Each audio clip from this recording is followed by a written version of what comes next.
नमस्ते दोस्तों और अमित, हमारे पॉडकास्ट अंग्रेजी सीखें, पैसे और रोजमर्रा की बातें में आपका स्वागत है। मैं आपकी होस्ट कनिका हूँ। Hello Kanika, I am Amit. I am happy to be here. Hello everyone. बहुत अच्छे अमित, आज हम बहुत ही आसान तरीके से अंग्रेजी सीखेंगे। हम उन शब्दों और वाक्यों पर ध्यान देंगे जो आपको रोजाना पैसे और अपनी दिनचर्या के बारे में बात करने में मदद करेंगे। क्या आप तैयार हैं? Yes, I am ready. I want to learn English. I want to speak well. बहुत बढ़िया। तो चलिए शुरू करते हैं कुछ बहुत ही बुनियादी शब्दों से। पहला शब्द है मनी। मनी का मतलब होता है पैसा, जैसे आपके पास पैसा होता है। अमित, क्या आप बोल सकते हैं मनी? Money. M-O-N-E-Y. Money. बिल्कुल सही। अब दूसरा शब्द है कैश। कैश का मतलब है नकद पैसा, जो नोट और सिक्के होते हैं। जब आप दुकान पर नकद पैसे देते हैं तो उसे कैश कहते हैं। अमित, बोलिए कैश। Cash. C-A-S-H. Cash. उत्कृष्ट। अब एक और तरीका है पैसे देने का, जिसे हम कार्ड कहते हैं। ये प्लास्टिक का कार्ड होता है। अमित, कार्ड बोलिए। Card. C-A-R-D. Card. बहुत अच्छे। तो आप कैश या कार्ड से पे करते हैं, यानी भुगतान करते हैं। पे का मतलब है पैसे देना। अमित, क्या आप कह सकते हैं आई पे with cash? I pay with cash or I pay with card. शानदार। अब हम कुछ वाक्यों का अभ्यास करते हैं जो रोजमर्रा की खरीदारी में काम आते हैं। जब आप कोई चीज खरीदते हैं तो आप उसे बाय करते हैं। बाय मतलब खरीदना। और जब आप दुकान से कुछ खरीदते हैं तो आप शॉप करते हैं। शॉप मतलब दुकान। अमित, क्या आप बोल सकते हैं I buy food? I buy food. I buy clothes. I go to the shop. बहुत अच्छे। और जब आप बाजार जाते हैं तो आप मार्केट जाते हैं। मार्केट मतलब बाजार। तो आप कह सकते हैं I go to the market to buy food. Amit, कोशिश कीजिए। I go to the market. I buy food in the market. बिल्कुल सही। अब एक और जरूरी शब्द है प्राइस।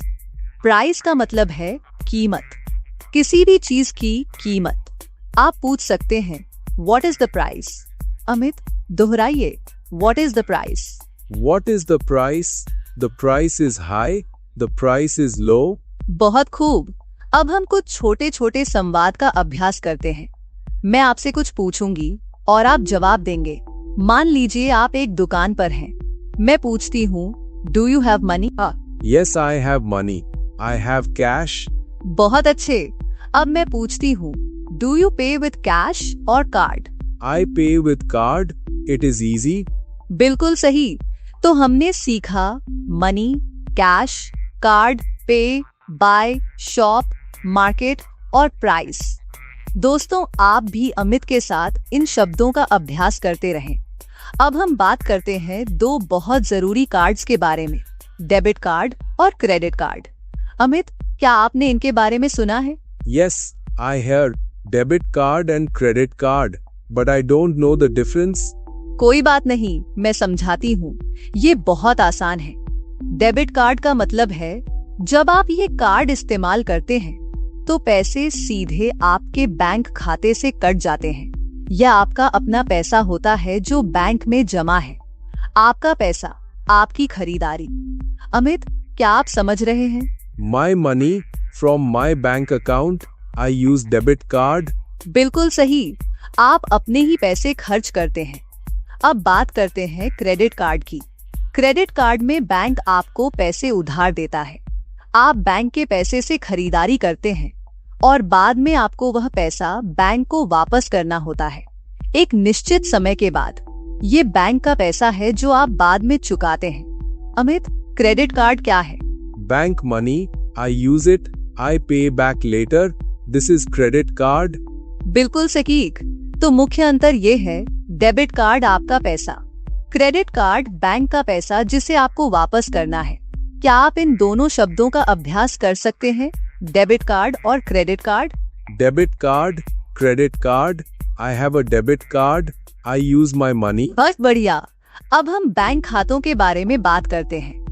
बैंक में दो मुख्य प्रकार के खाते होते हैं, चेकिंग अकाउंट और सेविंग्स अकाउंट।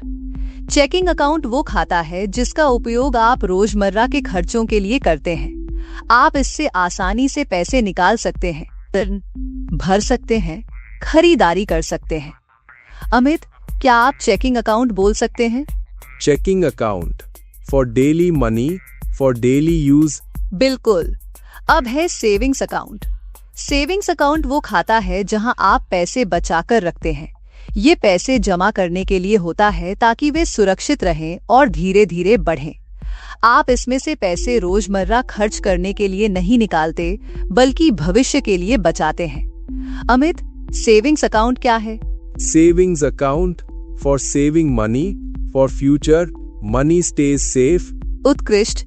तो चेकिंग अकाउंट रोज के लिए और सेविंग्स अकाउंट बचाने के लिए। अब एक वाक्य का अभ्यास करते हैं। I have a checking account and a savings account. Amit, दोहराइए। I have a checking account and a savings account. I put money in savings account. बहुत सही। अब कुछ और शब्द सीखते हैं, टू डिपॉजिट और विथड्रॉ। टू डिपॉजिट का मतलब है पैसे जमा करना, बैंक में पैसे जमा करना, और विथड्रॉ का मतलब है पैसे निकालना, बैंक से पैसे निकालना। अमित, क्या आप बोल सकते हैं I deposit money? I deposit money. I withdraw money. I deposit money in my savings account. शानदार, आप बहुत अच्छे से सीख रहे हैं। अब हम बात करते हैं कि पैसे कैसे बचाएं और बजट कैसे बनाएं। ये बहुत जरूरी है ना? Yes, saving money is important. I want to save money. बिल्कुल। तो पहला टिप है बजट बनाना। बजट का मतलब है अपने खर्चों और आय का हिसाब रखना। आप कितना कमाते हैं और कितना खर्च करते हैं, एक प्लान बनाना। अमित, क्या आप बोल सकते हैं I deposit money? I deposit money. I withdraw money. I deposit money in my savings account. शानदार, आप बहुत अच्छे से सीख रहे हैं। अब हम बात करते हैं कि पैसे कैसे बचाएं और बजट कैसे बनाएं। ये बहुत जरूरी है ना? Yes, saving money is important. I want to save money. बिल्कुल। तो पहला टिप है बजट बनाना। बजट का मतलब है अपने खर्चों और आय का हिसाब रखना। आप कितना कमाते हैं और कितना खर्च करते हैं, एक प्लान बनाना। अमित, क्या आप बोल सकते हैं I make a budget? I make a budget. I plan my money. बहुत अच्छे। दूसरा टिप है सेव अ लिटिल। थोड़ा थोड़ा बचाना। हर दिन, हर हफ्ते थोड़ा पैसा बचाएं। छोटा ही सही, लेकिन लगातार बचाएं। अमित, क्या आप कह सकते हैं I save a little money every day? I save a little money every day. A little money for future. Perfect.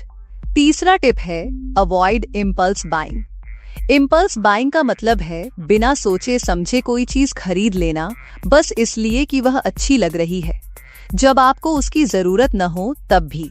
Amit, impulse buying क्या है? Buying fast. No plan. Not needed. That is impulse buying. बिल्कुल सही। तो इससे बचने के लिए खरीदारी करने से पहले एक लिस्ट बनाएं। लिस्ट मतलब सूची। जो चीजें आपको सच में चाहिए बस वही खरीदें। अमित, कहिए I make a list before shopping. I make a list before shopping. I buy only needed things. बहुत बढ़िया। अब हम कुछ और जरूरी शब्दों पर आते हैं जो आपको पैसे के बारे में जानने चाहिए, इंटरेस्ट और इन्वेस्टिंग। अमित, क्या आपने ये शब्द सुने हैं? I hear interest. Sometimes from bank, but I don't know investing. ठीक है, मैं समझाती हूँ। इंटरेस्ट का मतलब है अतिरिक्त पैसा। जब आप अपना पैसा बैंक में रखते हैं, खासकर सेविंग्स अकाउंट में, तो बैंक आपको उस पैसे पर थोड़ा अतिरिक्त पैसा देता है। इसे इंटरेस्ट कहते हैं। ये आपके पैसे को ग्रो करता है, मतलब बढ़ाता है। अमित, क्या आप कह सकते हैं my money earns interest? My money earns interest. My money grows. बिल्कुल सही। दूसरी तरफ अगर आप बैंक से पैसे बोरो करते हैं, यानी उधार लेते हैं, तो आपको भी बैंक को इंटरेस्ट देना पड़ता है। ये भी अतिरिक्त पैसा होता है। तो इंटरेस्ट दोनों तरफ से हो सकता है। अब श्रद्धा, आप कमाते भी हैं और देते भी हैं। अमित, आप कमाते भी हैं और देते भी हैं। अमित, क्या आप कुछ कहना चाहेंगे? Thank you, Kanika. I learn many new words. I will practice. It is helpful. Bye bye, everyone. आपका भी धन्यवाद अमित, हमारे साथ जुड़ने के लिए। और दोस्तों, आज के लिए बस इतना ही। हम अगले एपिसोड में कुछ और दिलचस्प अंग्रेजी शब्दों और वाक्यों के साथ वापस आएंगे। तब तक अभ्यास करते रहें और अपनी अंग्रेजी यात्रा का आनंद लें। अलविदा।